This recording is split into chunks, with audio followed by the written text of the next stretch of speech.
Welcome back. Today we are going to continue our follow-along assignments. Last follow-along assignment we modeled a pencil. It was a very simple model, but its purpose was to get you to understand what goes into modeling an object. This lesson is going to be focused on UV mapping. In the next couple modules you'll have plenty of videos and material on discussing how to and what are UVs. Basically, in a nutshell, UVs are a way to take your three-dimensional form and flatten them in a two-dimensional format so you can color in the 3D form and texture it and make it look realistic with color and bump and specularity and all sorts of good stuff. I've gone ahead and provided you with one file that I need you to download, and that will be on your assignment sheet. It's called uvtester.jpg. And take a good look at this. This is a must. Any model you model, whether it's your easy, medium, or hard model, before you lay out your UVs and after you model, this file needs to be applied to that model. And we'll talk about the reasonings why. It's going to help speed up your process. So again, the techniques you learn and the methodology you learn in this video should be applied to your project as you move forward in the semester. So let's get started. Hopefully you already have your pencil assignment folder. What I would like you to do is go ahead and open up that folder, and I want you to do two things. Move the UV tester file into the source images folder, and then go ahead and go to scenes and open up your finished pencil file. This is the file that you took the screen grab of and submitted earlier in the semester. Now when that's open, we have a couple things I want to kind of do for display sake. I'm going to turn off my reference layers, and I want to go ahead and you can see here's your model that you did. I want to go ahead and turn on wireframe on shaded for a second so you can see. I want you to set your project. So now that we're working on this pencil file, again, let's do File, Set Project, and let's go ahead and click on the folder which we created in the last follow along called Pencil Assignment. We'll hit Set and we're ready to go. The first step, now that we're ready to UV and we're ready to create this kind of template to color in for future assignments, is to assign a new material to this. By default, Maya has a Lambert shader, which is a matte material and it's gray, and it's really not exciting. It for sure doesn't show us that grid that we really want to see. So I want you guys to go ahead and highlight the whole model and make sure all your layers are turned on. So you should have an eraser, a metal piece, and then the pencil itself, the body of the pencil. And once you highlighted it, right click and go to Assign Favorite Material while holding your right mouse button down, Lambert. And let's call this Lambert shader. It's by default Lambert 2. We'll call it UV Test Shader and hit Return. Under Material Common Attributes, go ahead and click the Color tab. So if you go to the Color tab, go to the checkerboard box, click on that, and it will open a Create Render node. Anytime you see a checker box, basically we're allowed to plug different things into it. Some things could be like noise, we could put a ramp into it, we can put a substance painter texture into it. For our sake, we're going to put a file texture. So find the little file, which is the fourth one down, click it, and go ahead next to image name and click the yellow folder. And because we set our scene and we put our UV test in our pencil assignment source images, you can simply double click the UV tester and it will be loaded. Now, one big problem is, you probably are noticing, is you don't see that texture. Well, if you hit 4 on your keyboard, it's your wireframe mode. If you hit 5 on your keyboard, it's your shaded mode. And if you hit 6, voila, you'll see your texture. So there's our texture, and it's good that it's showing up, but there's one major problem. You can see the texture is showing up distorted and, kind of blurry and stretched and squished and just messy in all different areas. If we remember our original texture, it was perfect 1x1 squares with very readable, evenly scaled letters and numbers. Well, what this is basically telling us from the get-go is basically this model right here is, if I were to apply a texture of a standard yellow pencil to it, for instance, it would appear stretched like that. So whatever I see in Photoshop, for instance, would be stretched when it comes into Maya. This is why we need the UV process. So one of the things I do before I start UVing is I first and foremost apply this shader. The second thing is I make sure that all of my pieces of my model have their own layer. So I'll call this pencil body, and we'll hit save. And what I'm going to do is I'm actually going to turn those pieces off, and I want to focus on the eraser first. So again, to put it in perspective, that's the eraser. I turned the visibility off of those other pieces. And if you look at this eraser, you'll notice these faces here, they're all right. They're looking pretty good, aren't they? They're in perfect proportion, but these are super stretched. So my goal is to get everything in perfect squares and perfect proportion. And that's, again, where UV comes in. And so how I'm going to arrange my viewport is I'm going to kind of put my model off to the left and go to the word UV editor.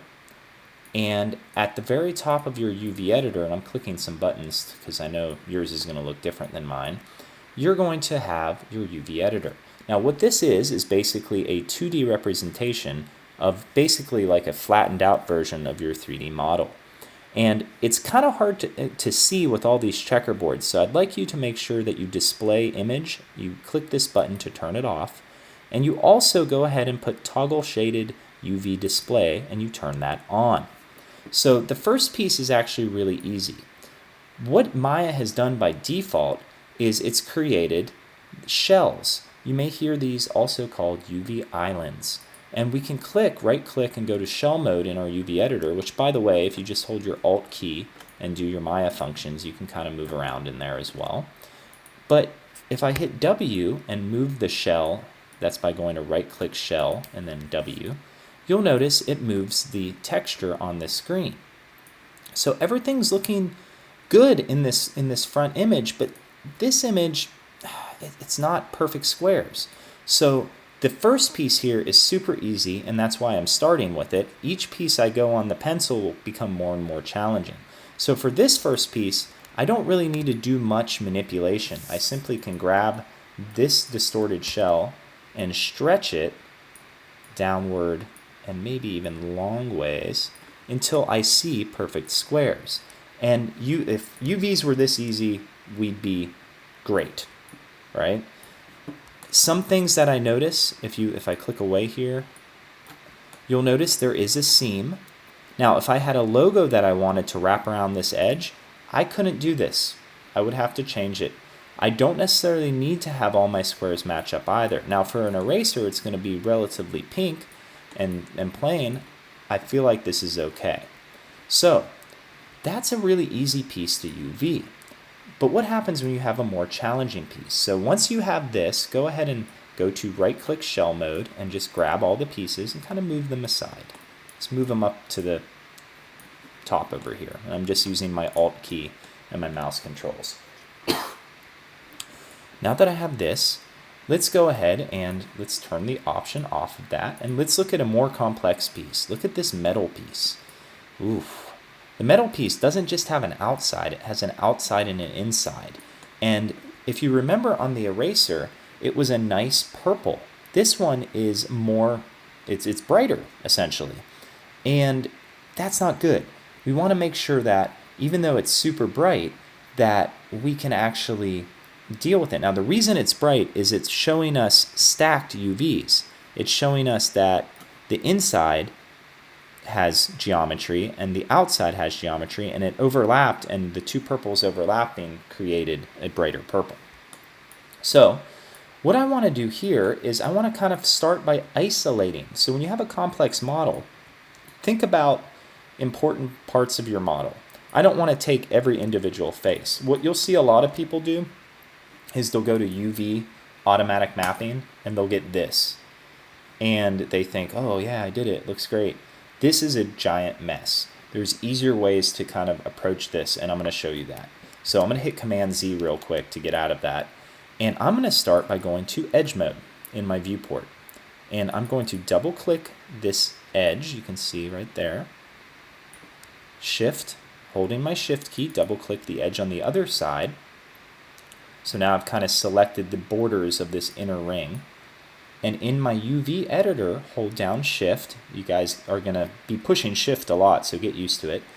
Right click, so I'm holding Shift and the right mouse button in my UV editor, and go to Cut UVs. Now it doesn't seem like anything happened, but if I go right click Shell Mode, you'll notice, if I can actually click on it, I've separated these elements. So now what I have is two shapes. I have roughly the outside of the metal, and then I have the inside of the metal, which is kind of nice.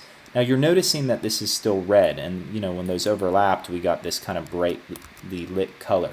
The reason that it's red is it's actually reversing my texture. Do you guys see, if I look on the inside very carefully, here we go, that these numbers and letters are backwards?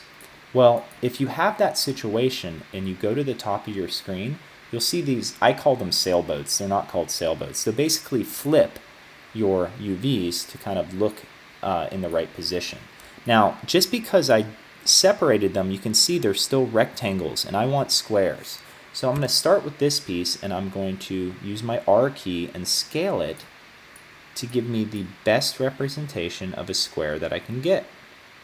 And I think that should do it. That's a pretty nice scene. So that one's done. I'm going to move that and make sure it looks good on all sides. Use my R key again. Again, I want perfect squares here. About right there. And when I get it where I like it, I usually move it out of this quadrant. So I'm going to move it kind of above it. Now I got to deal with this outside. Well, the outside seemingly seems like you could just do the same thing, right? Well, there's a problem. What's happening here is this outside isn't allotting for these faces. For some reason, however I cut it out, it didn't map those faces. It's starting here, you can see, and mapping to the other edge, but totally not using or not showing these faces, and I want all my faces there. So there's a couple tricks that we can do. One of the tricks is we can try to right click and go to UVs. And if we go to UV mode and hold the Shift key, we can actually do a tool called Unfold. And if I go up to Unfold, I'm Shift right mouse clicking with UV selected. What you'll notice is something miraculous happens. Because I've isolated those areas, it's given me a manageable shell. So let me show you what I did again. I didn't do much.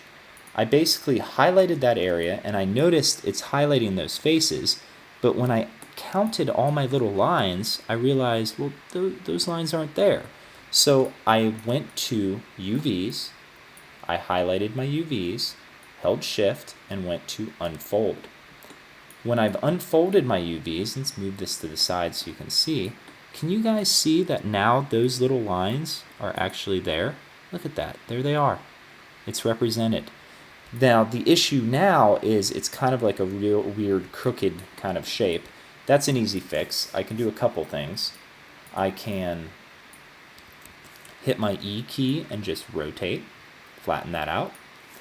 I can play with my scale tool and try to scale that out. Or one of my favorite tools for UVing is right-click UV once more and grab all your UVs in that shape, hold Shift, right-click in the UV editor. Don't do Unfold, but do Smooth UV Tool. And there's an actual little unfold function in here. And when I click that and I keep dragging over Unfold, look at that. We have perfect UVs. So now we have an outside shell, an inside shell, perfectly laid out. So let's go ahead and move them aside like I had mentioned, and that piece is now done. People make UV mapping extremely hard.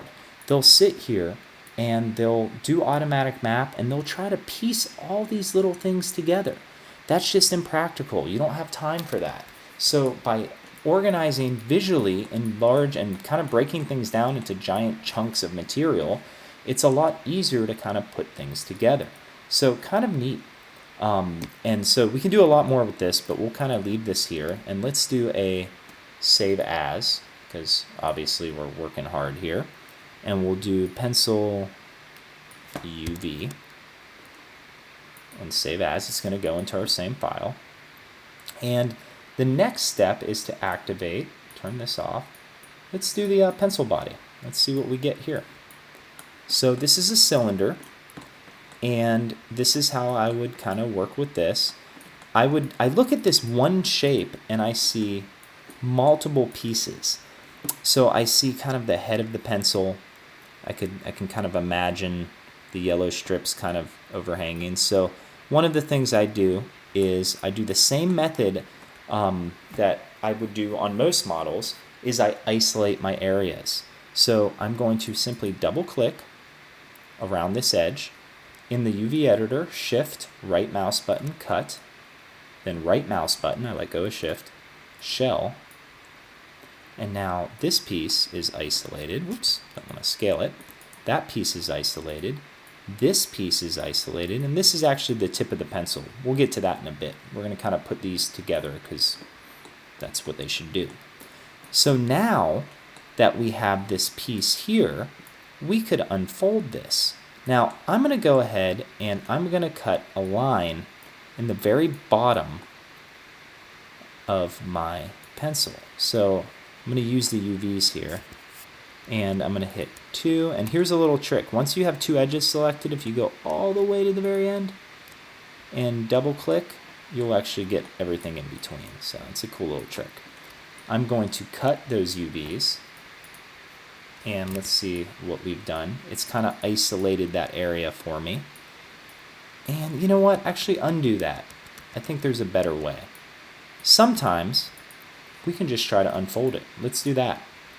Right click, and let's do our unfold tool. So I'm holding shift, right mouse click.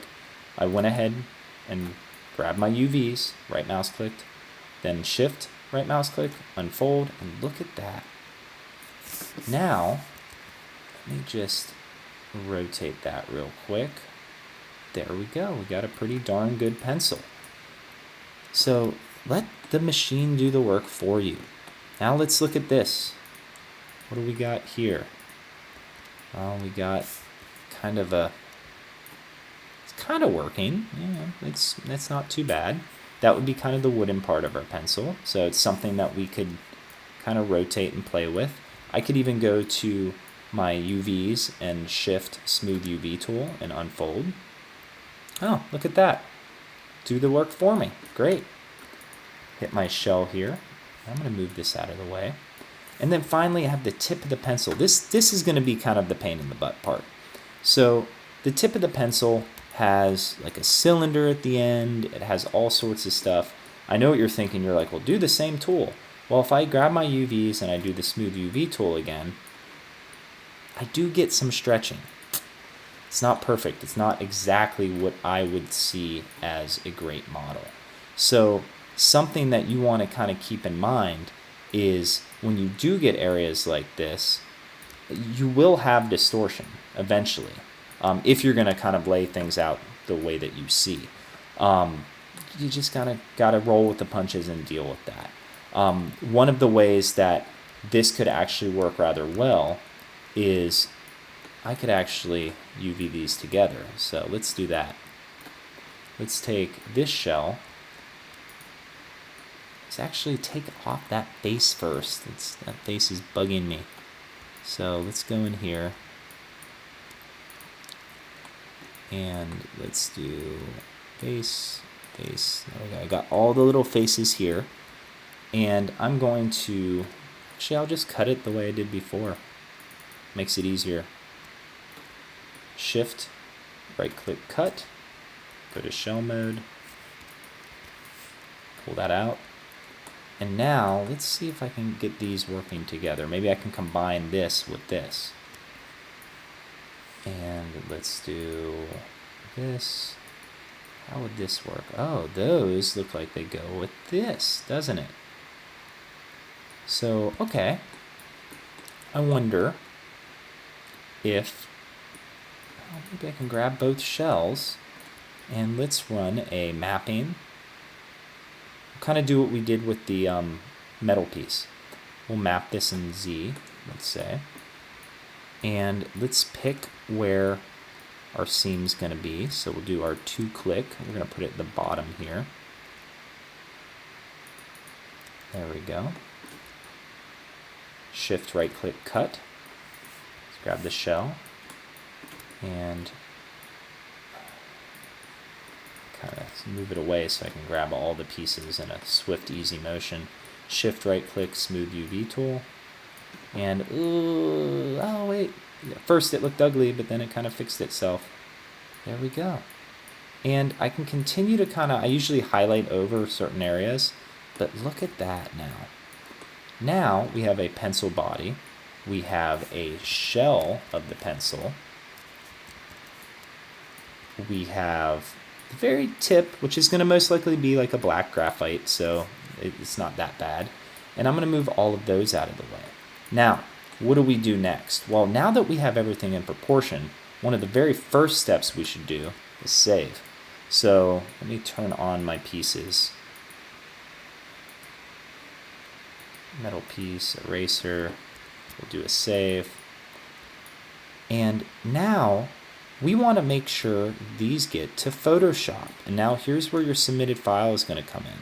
So first off, if you look at these pieces, you can tell everything's in perfect squares, but the squares are different sizes, aren't they? This is called pixel density. Now, each model is going to be different, but I also have different pieces to this model, don't I? And while I'm in here, I'm going to go ahead and do an edit, delete by type history. Well, I can actually put these all in one Photoshop file or one coloring book page to color in Photoshop. And to do that, I'm going to go ahead and grab the whole item, go to UV editor, and when I grab all the items separately, you can see it just shows the pieces. When I grab them all together, it shows all of the pieces. Now, pixel density is all about order of importance. So what is the biggest, most important part? Well, I'll tell you what's not. This little piece of graphite at the very end that's just going to be black is going to be super tiny. So our goal is to fit all of these shells and islands into this top left-hand quadrant. And that's how we're going to create a UV map. So the pencil body is pretty important. And to be honest, I can only get this so big. So what I'm going to do is I'm going to take this first, and I had everything shift selected, and I'm going to scale it as big as I can. I don't go like this, because that just, obviously that kills my awesome UVs I just made. And I'm going to just hit W and R and scale down a little bit, scale up, and I'm going to make it as big as possible in here. So now I can go and paint that, and that's as big as that's going to get. The second most important piece, well, we have a lot of room in here. We want, again, it's kind of weird. You're going to cram everything in this little space, but you'll see the benefits in a bit. That metal piece is pretty cool. So we can scale that to a certain piece. And we have some room, so we'll make it nice and big. 1, 2, 3, 4, about 4 grid units. I'm just using those as kind of reference points. And is the inside noticeable? That's the question we have to ask. So we have two options right now. If the inside isn't noticeable, we can delete it. We're not going to delete it, but you could totally, on your personal models, if you don't see it, just simply grab the faces and hit delete. And UVs are a great way to grab faces. Do you imagine how hard it would be to select and shift select all of these little faces? Nah, that's too much work, right? So this is not a very important piece though. So I'm going to scale it small, because what's going to happen is we're going to turn this into, and we'll take the little black piece too, and we'll kind of put it in its own thing. We're going to make this from vector to a raster file that we can color. The pencil tip absolutely is an important part. It doesn't look like it's going to fit, but I can use my rotate keys. It's kind of fun. You can it's like playing Tetris almost. And you just kind of fudge it. You don't want to overlap them, so that's overlapping. And I may say to myself, okay, I want to rotate this so I can have, the bigger you can get things in, the better. Because the bigger they are on the screen, that's going to be very tiny, so is that. And I'm in shell mode. The more imagery you'll be able to, or the more pixels you'll be able to use in Photoshop, thus the clearer your textures are going to be. All right, here's our good old eraser. Our eraser is going to be pink, so we can kind of fudge some of these items. And we'll move this up. We don't want to have them touch one another, but we can get them very, very close to one another by doing this. There we go. R for scale. Notice I'm not scaling up and down. I'm scaling from the middle, much like when I started modeling. And we can just put that in there. Make that bigger if need be.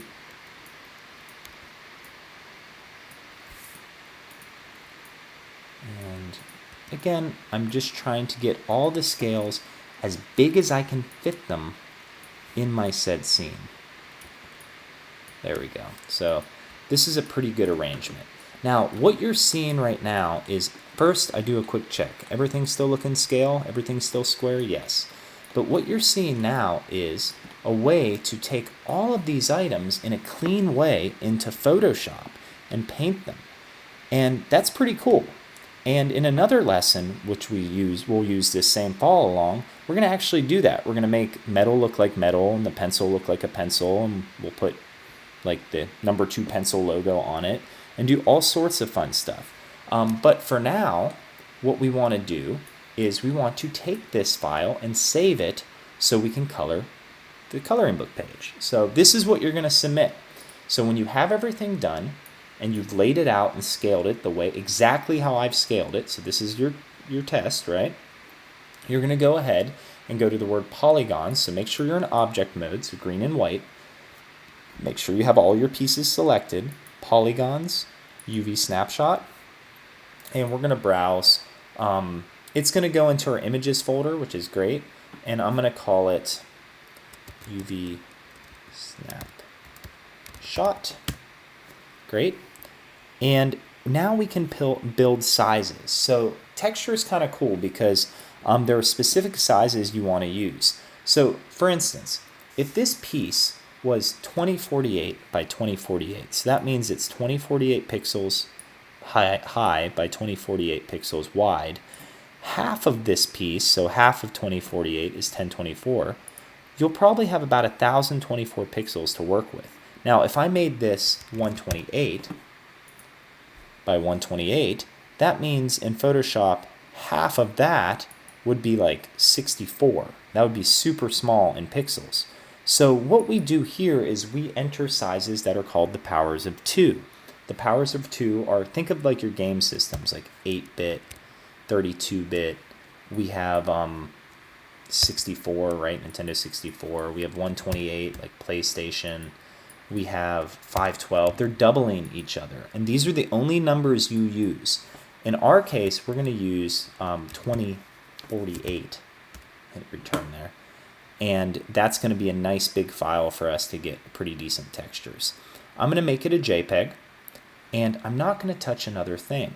Now, I want you to look where everything's laid out perfectly in this top left quadrant. So we are assigning 2048 pixels by 2048 pixels to the top left quadrant. You must be in object mode, so we'll hit OK. And it doesn't seem like much happens, as usual, right? We'll save this. But we go to our pencil assignment. This little glitch, my computer always does that. And we go to Images. We have a nice UV snapshot. Now, we can take this into Photoshop and color it in. What I would like you guys to do, though, is submit this file onto your Canvas assignment page for the UV follow-along. And these are methods that you can use when you UV your models. So if you have a very complex model with many different pieces, that's okay. But just realize that it's going to be a lot of trial and error, and it's going to be a lot of hopping back and forth between different tools. And most importantly, it's going to take some patience to kind of get your models where you want them. But I guarantee you, if you can lay out things with the precision that we did with this pencil, and even keeping the proportions of that UV tester that was on your actual file, you're going to have some really amazing textures later on, and your models will look super realistic and super visually dynamic. So go ahead and do that, and we'll talk a little bit in class later on how we can actually use this file to create a color map. Hopefully you guys learned some stuff about UV mapping, and I can't wait to kind of look at your models. If you're having any troubles, feel free to come see me in office hours, and I will talk to you then. Thanks, guys.